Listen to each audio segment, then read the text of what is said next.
Good morning, Peter. We continuing on this exciting journey of the wealth money can't buy. We are still busy with the first wealth pillar that he talks about called growth. And within that pillar, today we're talking about memorize the PNAM principle. Now, the PNAM is an acronym where the P stands for the parents, how you grow up. Your parents did the best they could.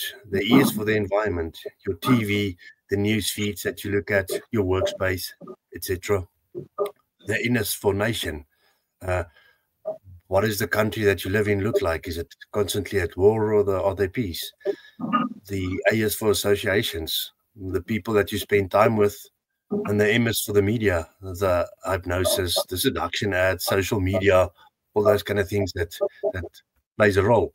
And these letters then really explain how you became you. Your thoughts?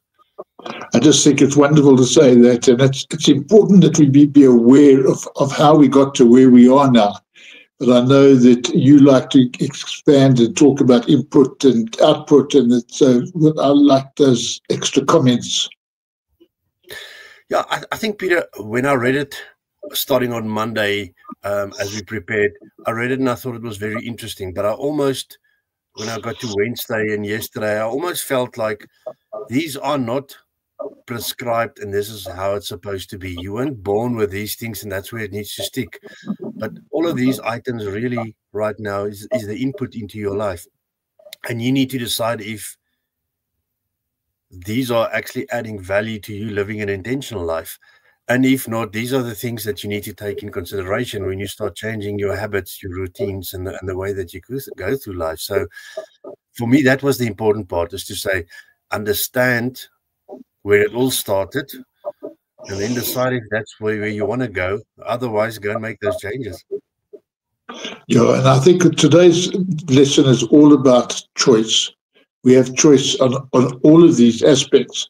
Someone said that we are the average of the 5 people that we spend the most time with. And so when we look at the associations, are we going to, or do we need to change who we're associating with? Do we need to change the media that we're listening to or reading or following? And it's a case of, if we want to go forward and lead a sensational life, we need to be making some adjustments. So my real challenge is, are you making better choices that will generate